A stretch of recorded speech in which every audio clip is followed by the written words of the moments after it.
Maschine Masters. My name is MG the Future. Thank you for joining me today. Before we get to today's lesson, I want to give you guys an announcement and let you know that both of the lo-fi courses will be available today. Starting with the Sp404SX course, this particular course will take you from a beginner all the way up to a lo-fi champion, so to speak. And pretty much I give you some basics and workflow advice on how to use the Sp404, especially if it's your first time ever using one. And this will apply to other Roland SP models as well, because a lot of the features are consistent through their particular range. I think a lot of you guys will get a kick out of that. If you're already a Maschine Masters subscriber to the website, machinemasters.com, even if you don't have an Sp404 yet, definitely check that course out and see if it be a workflow or something you want to add to your setup to, add another level to your productions and your beats. And then of course the product page for that particular course will give you the breakdown of each video and how I kind of format it and what you can expect to get out of that. Christmas is around the corner and I know how that go. You guys get some extra money, you want to pick up an Sp404, check out the course first and see if it'll be a good match for you, as well as kind of understand what you're about to jump into if you're going through with it anyway. The other course, of course, is going to be for FL Studio. It's also a lo-fi course. I aimed this particular course to kind of help people who might be wondering how to make lo-fi beats and lo-fi music,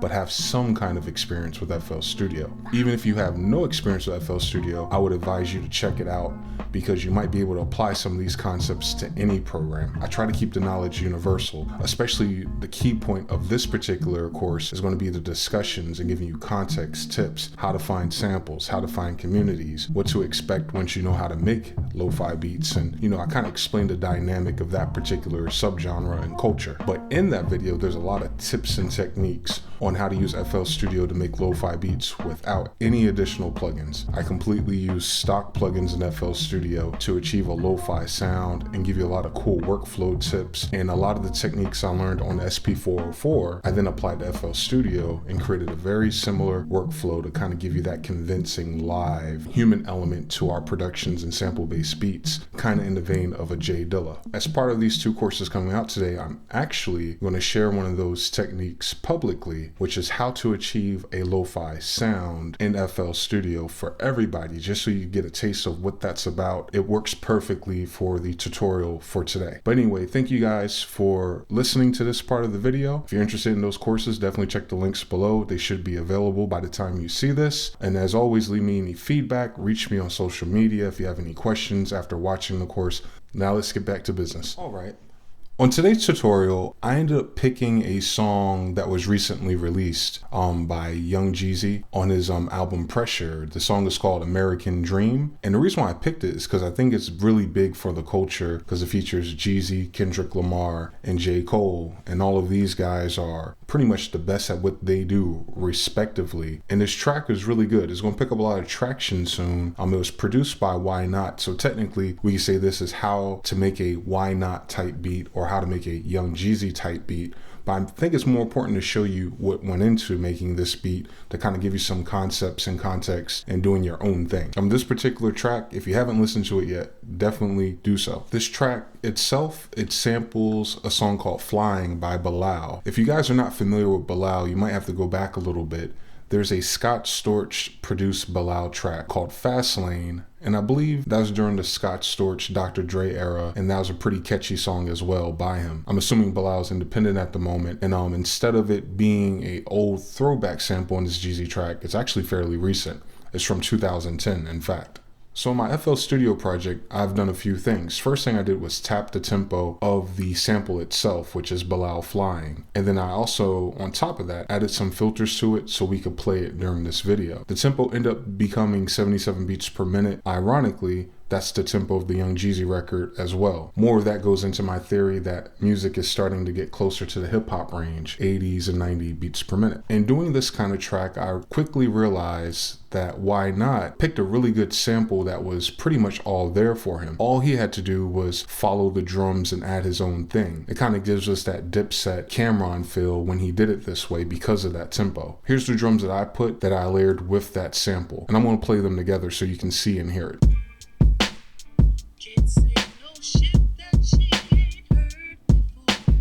So I'm stacking a lot of drums. When we talk about hip hop and sample beats, stacking your drums, especially the acoustic ones, just give it that punch we need, especially when you're using FL Studio. Of course, things like parallel compression would definitely help. But in lieu of my FL Studio lo-fi courses coming out and my Sp404 lo-fi courses coming out, I actually did this to show you guys something else. But right now we gotta get and find the actual sample that he used. So if we scroll further down to the end of the song, in the Young Jeezy record, you notice there's gonna be a part where it says flying or crying, and then there's like this little theremin or lead synthesizer. What that is that the producer took two different parts of the sample and married them together. I believe towards the end of the song is around here. Since I already tapped out the tempo, everything is on a beat. So this should be really easy to find and chop up this way. So that's the first part of the sample that we all know. But the problem is here. He's still singing. So we're gonna make our first slice there to at least get that first part. And I have the snap set to line. So I'm gonna grab it up to here.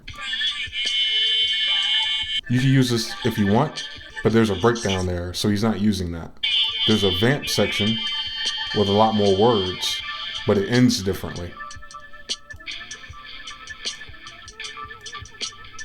And this song has quite a few change-ups and key changes as well. So all we have to do now is marry those two parts together. I'm gonna select those, move these back, go ahead and zoom in on our loop, put this together, put it here. Let's go ahead and loop this and play it together.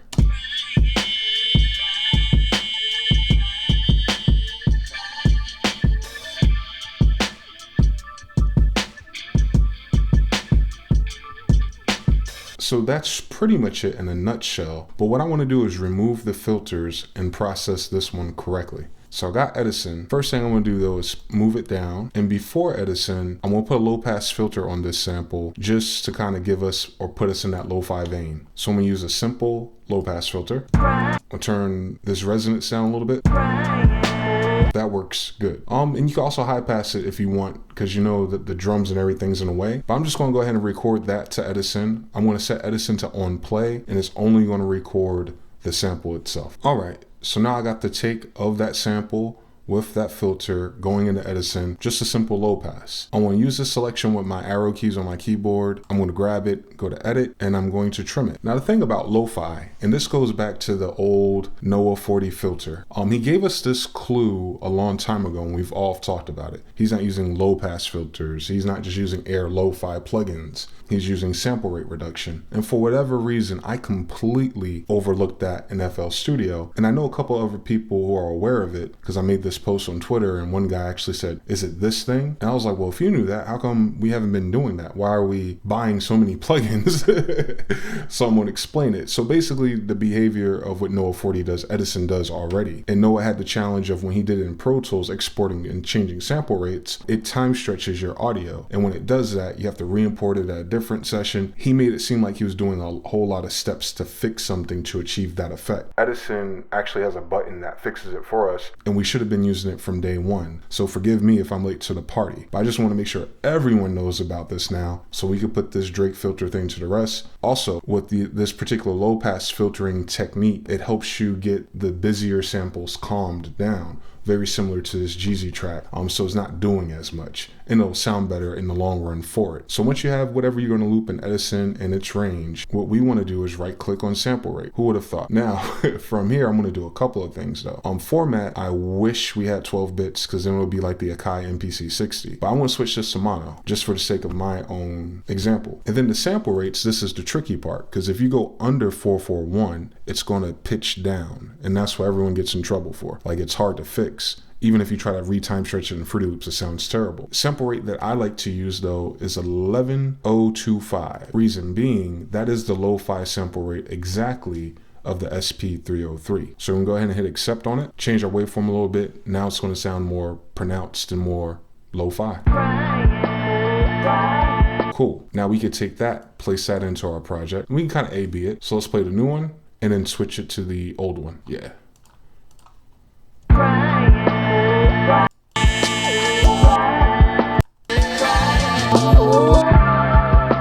So it's way more in pocket and very much close to the Young Jeezy interpretation of that track. And now I can high pass it and get it away from my drums. And we can just use this here. And now I can put the drums back on.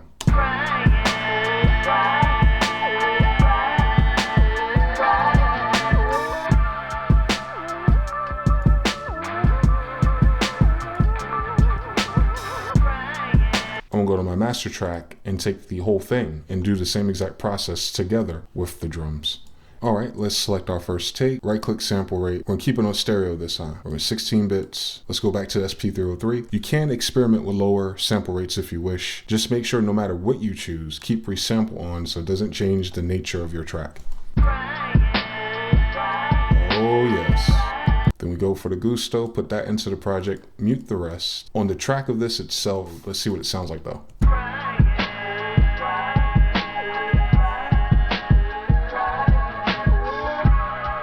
Instant lo-fi.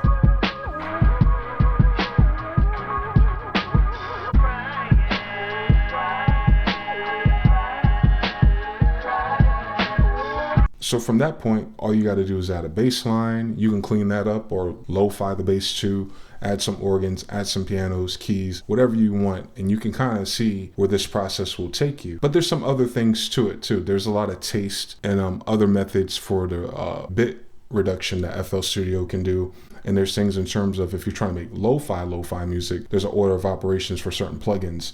So a lot of that I reserved and I saved for the actual lo-fi course. So if you're interested in learning more about lo-fi, definitely check out the FL Studio lo-fi course today. If you would like to achieve very similar sounds and you want to go the hardware route, definitely check out the Sp404 course today as well. Shout out to Why Not. You did a great job on this particular track. Very simple, gives us the vibes, and all three of our favorite rappers kind of went in on this particular track. But anyway, thank you for joining me today here at the Maschine Masters. If you have any comments, questions, or concerns, leave them in the box below. If you want to reach out to me personally, if you have any other questions or want some one-to-one advice, you can reach me on Instagram and Twitter at MGTheFuture. Be sure to also follow the Maschine Masters at Maschine Masters. Until next time, guys, peace.